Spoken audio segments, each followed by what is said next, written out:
Hinduism is not a single monolithic religion, but rather a diverse family of religions, or a way of life, encompassing a vast array of traditions, philosophies, and practices that have evolved over millennia in the Indian subcontinent.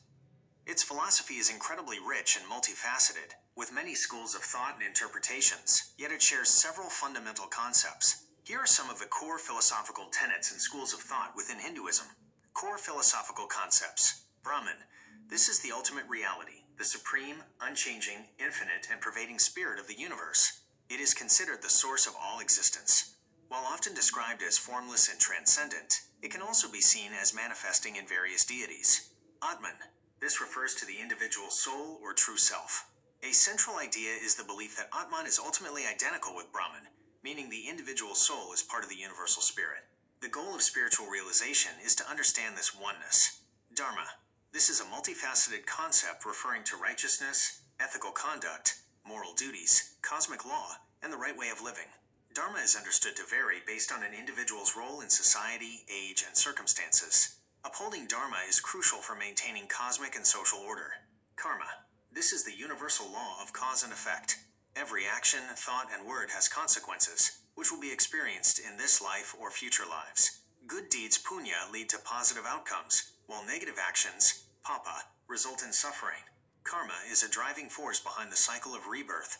Samsara. This is the continuous cycle of birth, death, and reincarnation.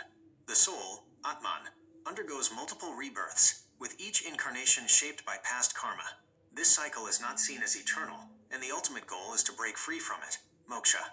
This is the ultimate goal of human existence in Hinduism, representing liberation from the cycle of samsara and union with Brahman.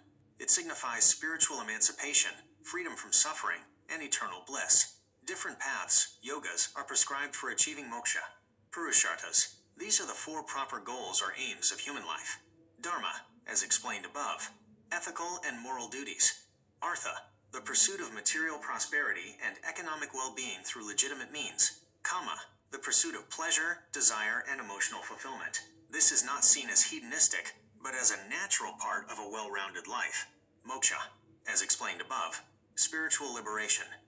Diversity in beliefs. Hinduism is incredibly diverse in its theological approaches. It can be henotheistic, worshipping a single primary deity while acknowledging the existence of other gods and goddesses. Monotheistic, believing in one supreme god. Polytheistic, worshipping multiple gods and goddesses. Pantheistic/panentheistic, believing that God is immanent in everything. Pantheism, or that God pervades the universe but also transcends it. Panentheism.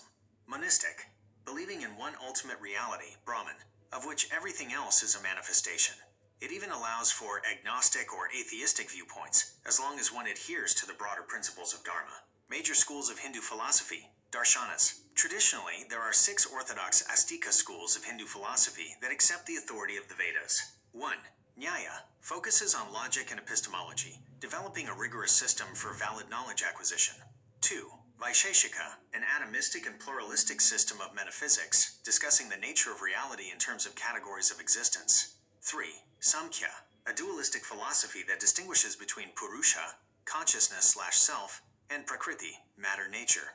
It is considered one of the oldest schools. 4. Yoga. Based on Patanjali's Yoga Sutras, it provides a practical methodology for spiritual realization through ethical discipline, physical postures, asanas, breath control, pranayama, meditation, and concentration to unite the individual consciousness with the supreme consciousness. 5.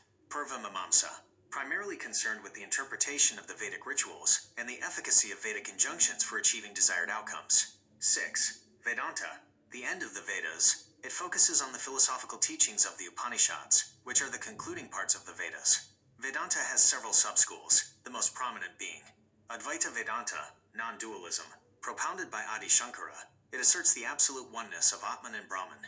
The world is considered an illusion, Maya. Vishishta Advaita Vedanta, qualified non-dualism, propounded by Ramanujacharya. It holds that Brahman is a supreme personal god, often identified with Vishnu, who is distinct but inseparable from individual souls in the material world. Dvaita Vedanta, dualism, propounded by Madhvacharya, it maintains a complete distinction between Brahman, individual souls, and matter. Beyond these orthodox schools, there are also heterodox, Nastika schools that do not accept the authority of the Vedas, such as Charvaka, materialism, Buddhism, and Jainism.